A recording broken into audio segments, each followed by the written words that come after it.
Personnage super stylé, celui qui allait peut-être rentrer dans l'équipage, celui qui allait peut-être être en réalité être une meuf, celui qui allait être la référence à Naruto, vu qu'en plus de ça, Oda est un grand fan de Kishimoto et qui a déjà fait Kishimoto lui-même une référence de One Piece à la fin de son manga Naruto. Donc Raizo, qui est un ninja qui vient de Wano Kuni, devait être un personnage super stylé, il doit forcément l'être. En plus de ça, on a déjà eu la blague avec Kanjuro du gars qui vient de Wano Kuni, qui devait soi-disant être très stylé, mais qui en fait elle est ridicule. Donc forcément Raizo ne peut être que super cool, un ninja patate de merde, un putain de ninja, sachant que Jack le recherche, les samouraïs le recherchent, et putain même les mythes l'ont protégé au péril de leur vie et tout. C'est un personnage qui est au centre de toutes les attentions dans cet arc-ci. Donc là, putain Ikishiroda, surprends-moi, montre-moi un personnage qui déchire sa race, vas-y.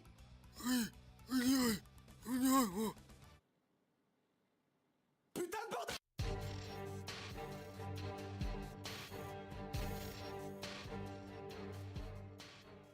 Hey tout le monde, aujourd'hui nouveau chapitre de One Piece qui est sorti comme tous les jeudis et nous allons donc en parler calmement. Dans ce chapitre de One Piece, nous voyons enfin donc qui est ce magnifique ninja qui est Raizo de la brume. Bon, c'est vrai, vous allez dire que je me plains de Raizo, mais pas du tout en fait, je suis très satisfait de le voir. Mais je sais que beaucoup de gens n'aimeront pas le Raizo, parce que ils sont peut-être déçus, ils attendaient peut-être un personnage super stylé ou quoi, mais pas du tout. Moi je m'attendais franchement à un personnage comme ça, je m'attendais pas non plus à un truc qui déchire sa race. Mais bon, je crois que c'est dit. À partir du moment où on a un personnage comme ça, est-ce que vous sentez encore ce truc là comme quoi ouais, Raizo va rentrer dans l'équipage? Moi pas tellement, hein, pas tellement. Mais il est amusant de comparer ce Raizo à Jiraiya, hein, la gueule qui le rapproche presque d'un Kabuki. Bon, c'est vrai qu'il y a des petites références à Naruto, même par exemple la dernière pause finale à la fin du chapitre, personnellement me rappelle surtout cette pause-ci. Si vous, voilà, malheureusement je peux pas trop mettre d'image du scan parce que sinon vous savez les strikes dans ma gueule, donc j'essaie d'éviter, même si c'est en transparent quoi, je préfère quand même limiter la casse. Bref, et donc de ce côté-là, je me dis que Raizo, outre le fait que ce soit un personnage qui visiblement est là pour faire rigoler, aura donc une importance capitale. Entrer dans l'équipage, j'irai pas jusque là, mais on verra bien, bref. Donc au début de ce chapitre on a une cover déjà avec le prochain film, donc One Piece film Gold, qui va sortir. Alors on a un début de design avec, je crois, au-dessus de l'affiche, donc peut-être l'antagoniste principal du film. On n'en sait pas plus que ça pour l'instant. Bon, visiblement avec leur tenue qui est noire cuir là, j'ai l'impression qu'il va être tourné vers l'infiltration ou aller quelque part, hein. Il faut voir un peu où ça va nous mener. Bref, pas trop d'infos. Pourquoi le film Gold? La dernière fois le film s'appelait Strong World. Alors je pense que, enfin le film Z parlait de Z, normal. Strong World lui faisait référence au monde où il se trouvait durant le film, je crois. Ici ça s'appelle Gold. Est-ce que c'est une référence à Goldie Roger ou un autre truc comme ça? Peut-être, on verra bien comment ça se passera de ce côté-là. Bref, plus d'infos, j'imagine, qui viendront avec le temps. Si vous avez peut-être une idée de pitch, n'hésitez pas à le mettre en commentaire. Bien, ensuite, j'ai remarqué un truc aussi. C'est à quel point putain de merde Oda il fait plein des pages couleurs, hein. Bon, je sais que One Piece c'est très très populaire et que c'est pour ça qu'ils ont eu surtout l'occasion de faire beaucoup de pages couleurs, parce que croyez-le ou non, mais les pages couleurs ça rajoute des votes dans les classements du Jump. Ça leur rajoute vraiment des points. Donc One Piece c'est un peu normal que ça soit toujours bien classé, avec en plus de la qualité du manga, ces putains de pages couleurs, double pages couleurs, qui sont plus repris dans l'opening, hein. Voilà, c'est très souvent dans les openings les doubles pages couleurs sont repris. Par exemple l'opening 10 je crois, ouais, dans l'opening 10 ou 11 je sais plus, il reprenait beaucoup les dans l'opening qui couvrait l'arc Impel Down, il reprenait beaucoup les doubles pages couleurs en fait dans l'opening, pardon, voilà. Bref, donc au niveau de ce chapitre, nous voyons Jack, qui a, comme on l'attendait, avait survécu, hein. En même temps c'est normal, tu présentes pas un personnage comme ça pour le faire crever comme ça tout seul dans la mer. Non, en fait le mec est en vie, il est un peu blessé c'est sûr, mais il est encore en vie. Et il a l'air pas très gentil, hein, comme ça, bon c'est vrai, je dis un truc super con, mais en fait il a pas l'air non plus très commode, dans le sens il est encore énervé, comme s'il avait un truc qu'il avait pas fini et qu'il avait envie de finir. Bon c'est vrai qu'il s'est cassé de l'île de Zo, bon déjà parce qu'il avait remporté la bataille, mais surtout parce que Doflamingo s'était fait capturer et voulait le libérer. Doflamingo s'est clairement pas fait libérer pour le coup, vu qu'il est revenu bredouille, j'ai l'impression. Donc il va possiblement revenir sur Zo, à un moment donné où Luffy et les autres vont justement vouloir aller chercher Sanji. Est-ce qu'on aura donc un gros bordel où Luffy, peut-être accompagné d'autres personnages, peu importe, mais va aller donc à la Tea Party et que Jack est derrière son cul ou un truc comme ça? Putain, ce serait dingue, hein. Vous imaginez les hommes de Kaido qui se ramènent au mariage qui est géré par Big Mom, hein, voilà. En plus on a Barbe Noire avec les révolutionnaires qui font des embrouilles. En plus de ça on avait Shanks etc, enfin Shanks etc qui était la cible de Kid, qui en plus de ça la dernière fois qu'on les a vus étaient aux prises avec Scratchman et Hawkins contre Kaido. Voilà, donc beaucoup de choses qui sont comme ça en suspens un peu partout, et j'espère qu'on aura des réponses à toutes ces questions dans les chapitres à venir. Bref. Bon, dans la suite donc on apprend une chose très intéressante sur Momonosuke, qui n'est donc pas le fils de Kinemon, mais qui est le fils d'un daimyo. Et attention, pas un daimao comme Piccolo Daimao dans Dragon Ball, mais un daimyo. Et c'est quoi ça? C'est un, si vous voulez, l'équivalent d'un seigneur féodal très très puissant. Voilà, dans l'époque du Japon féodal, vous savez, avec les Tokugawa et tout blabla, les daimyo c'était en quelque sorte, voilà, des puissants, des riches seigneurs, quoi. Voilà. Bon, voilà, il y a plusieurs catégories d'aimyo, mais bon, on va pas non plus se casser le cul vu qu'on n'est pas à Edo ici, on n'est pas à l'époque du Japon féodal. Bref, Momonosuke n'est pas le fils du shogun, hein, pas le Seitai shogun ou le shogun, le maître, le big boss suprême de Wano Kuni, mais un des puissants seigneurs de Wano Kuni. J'imagine qu'il y a plusieurs seigneurs et tout, et que justement ils sont tous évidemment sous l'égide de du shogun. Voilà, donc on n'en sait pas plus que ça. Et Kinemon n'est donc pas son père, mais un servant évidemment, c'est pour ça qu'il le protège. Bon, par contre c'est vrai que c'est un peu bizarre, genre quand Mononosuke s'est fait libérer là, sur l'arc Punk Hazard, le mec il a directement adopté l'idée comme quoi voilà, Kinemon c'est son père, et là il est vraiment un très très bon comédien, même pour les fois où il était très triste enfin il était soulagé de le revoir, il pleurait, des trucs comme ça, franchement bien joué Mononosuke, t'as trompé tout le monde. Bon, en même temps c'est vrai qu'il y a un petit rapprochement sur l'attitude, hein, le côté un peu pervers entre Kinemon et Momonosuke, justement un attribut qui a été relevé par les membres de l'équipage, comme quoi ils se ressemblaient beaucoup malgré tout, ce qui est pas faux, justement. Bon. Alors, d'autre part, on a justement Inuarashi et Nekomamushi qui terminent par faire un peu la paix. Bon, ce sera évidemment de courte durée certainement, mais on ne sait toujours pas pourquoi ils s'en prennent l'un à l'autre. Franchement, on n'en a absolument aucune idée. Mais bon, ça, j'imagine qu'on aura aussi des réponses dans les chapitres suivants. Bref, toute la bande donc se rejoint pour justement aller retrouver Raizo, qui se trouve, comme je l'avais prédit, il était dans cet arbre qui était bien au milieu. Bon, en même temps, c'est un peu logique, il ne pouvait être que là en même temps. Donc, et à mesure qu'ils se rapprochent, des événements intéressants se produisent. Déjà de 1, on a Momonosuke et Kinemon qui entendent tous les deux des voix qui émanent de cet arbre. À mesure qu'ils se rapprochent, ils entendent de plus en plus ces voix dans leur tête. Et ça me rappelle donc Luffy qui entendait aussi des voix, un truc comme ça. Vous vous souvenez quand il entendait la voix des choses, genre rappelez-vous sur l'arc dans l'arc de l'île des hommes poissons, je crois que c'est déjà arrivé ce genre de phénomène, même par le passé aussi c'est déjà arrivé avant. La voix des choses, au début je pensais que c'était lié forcément au haki, mais je me demande si c'est peut-être pas forcément un attribut parce que Goldie Roger aussi pouvait entendre les choses, un truc comme ça.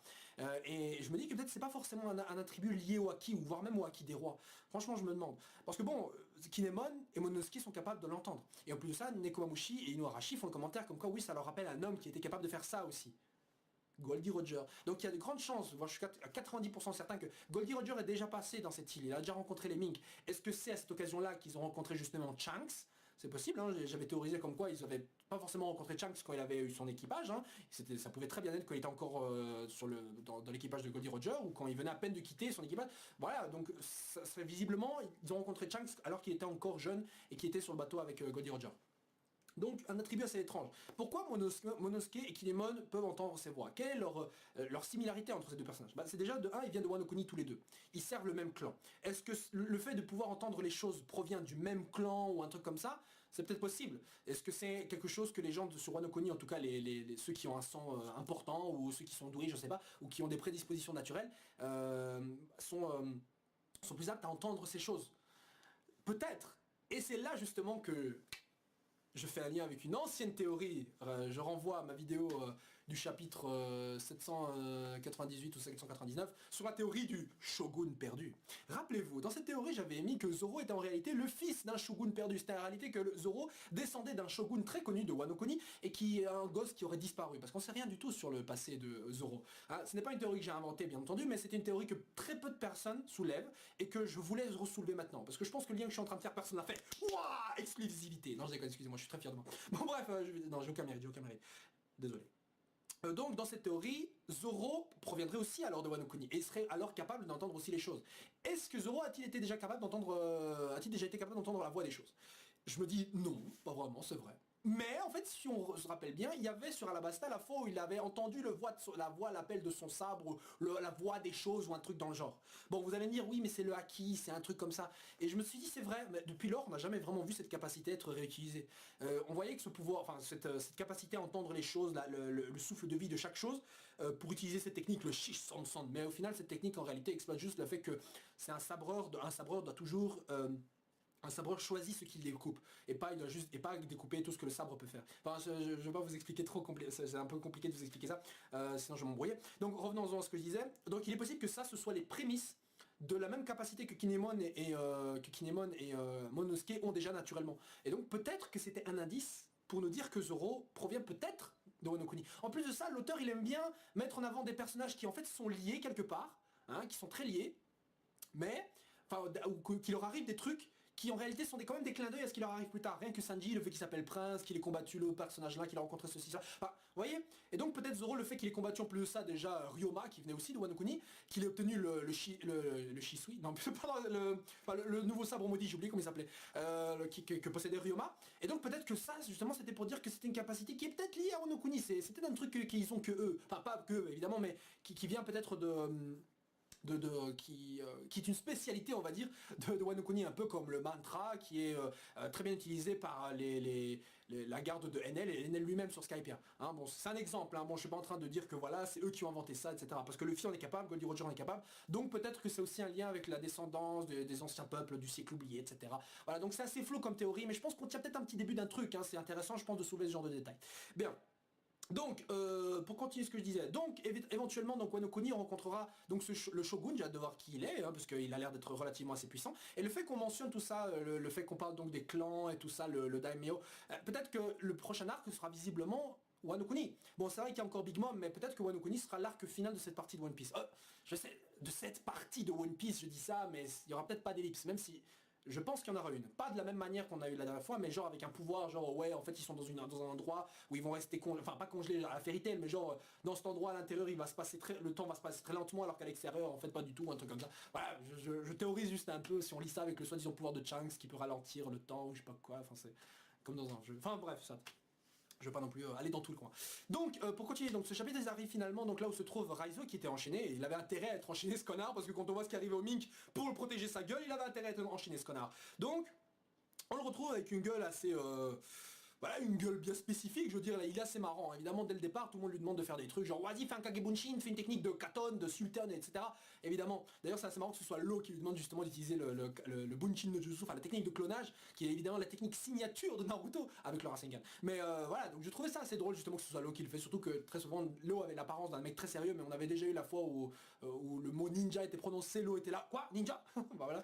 Et bref, donc même Frankie dit, voilà, c'est pas parce qu'on est des pirates qu'on est intéressé par les ninjas, c'est parce que les hommes naturellement s'intéressent aux ninjas. C'est une manière de dire que à Kishimoto que les garçons aiment bien les ninjas et que les mecs aiment bien aussi Naruto. Voilà, c'est un gros clin d'œil en soi. Même l'apparence de Raizo, c'est une fusion entre, non, c'est une version de Jiraiya en juste à la Oda quoi, c'est un truc comme ça, voilà. Moi j'aime bien personnellement, il me fait marrer, je pense qu'il va être un peu moins invisible justement, que alors qu'il est censé être un ninja, mais moins invisible que Kanjuro qui personnellement, je veux dire honnêtement, avouez que Kanjuro, je veux dire, autant on parlait de lui, genre sur Punk Hazard et tout, mais depuis qu'on l'a retrouvé, putain, mais le mec il est invisible à souhait quoi. On le revoit à quelques rares moments, mais franchement, sa présence est très faible, je trouve. C'est vrai qu'il a aidé à quelques reprises, bien sûr, mais je trouve que sa présence est quand même assez faible.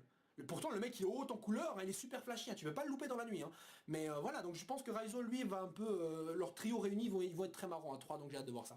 Et ensuite vient un autre élément très intéressant, et le dernier, c'est ce poneglyph. Poneglyph qui n'est pas comme les autres, puisque je crois qu'il est de couleur rouge, un peu comme d'ailleurs le One Piece dans la couverture du Jump d'ailleurs, hein, parce qu'il y avait la couverture du Jump, c'était genre Luffy avec un One Piece dessiné d'ailleurs de manière assez plutôt morbide, assez réaliste presque pour un vrai pirate, et tout rouge, comme ce poneglyph. Donc il est possible que ce poneglyph ne soit pas comme les autres, peut-être indique-t-il le début de l'histoire du siècle oublié, pas toute l'histoire, mais un début, ou alors comment se servir des armes antiques. Hein, ce n'est certainement pas le riz au poneglyph, je trouve que c'est un peu trop tôt, c'est pas obligé ça. Donc voilà, et le plus intéressant c'est qu'au-dessus se trouve justement le même logo, le même sigle que le clan justement que sert justement Kinemon, Mononosuke, etc. D'ailleurs il faut savoir que Inuarashi et Nekomamushi ont aussi ce symbole sur eux, donc ils sont clairement très très liés avec ce clan et c'est pas pour rien je pense. Qu'est-ce que je voulais dire? Oui. Donc ce poneglyph visiblement a un lien avec ce clan qui lui-même a un lien aussi avec le siècle oublié. Donc beaucoup d'éléments sur l'histoire, sur l'historique de One Piece qui vont visiblement être mis à jour, puisque à la lumière du jour, pardon, puisque Robin est en train de les lire. Donc on n'a pas vraiment la traduction pour l'instant. Et le chapitre donc se termine sur Raizo comme on vient d'en parler.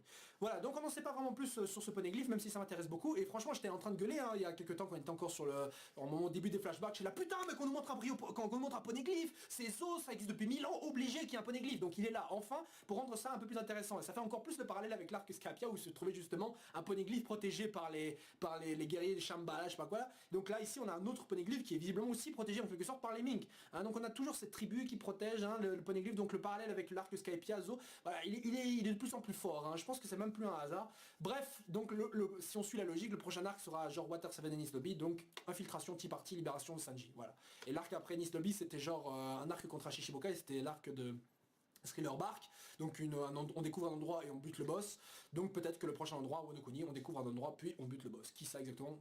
Aucune idée. Voilà les gens, donc sur ce c'est tout ce que je voulais dire sur ce chapitre-ci, je pense que j'ai fait un peu le tour surtout la théorie de Zoro, là, pensez-y un peu, dites-moi ce que vous en avez pensé de cette théorie. À votre avis, est-ce que Raizo va nous montrer de nouveaux clins d'œil sur Naruto? Je ne sais pas du tout. Que pensez-vous de Kanjuro d'ailleurs? Franchement, que pensez-vous? Donc donnez-moi votre avis sur ce que je dis dans cette vidéo, ce sera très intéressant de lire vos commentaires une fois les vidéos sorties. Voilà, j'espère que les gens, vous allez passer une agréable semaine, pardon. Vous allez passer une agréable semaine, moi personnellement elle était nickel. Et on se retrouve donc la semaine prochaine pour le prochain chapitre de One Piece. Allez, à la semaine prochaine. Likez la vidéo, commentez-la, abonnez-vous si vous n'étiez pas abonné, et même partagez-la à vos potes qui lisent aussi les scans de One Piece et qui connaissent pas, ce serait cool. Zou.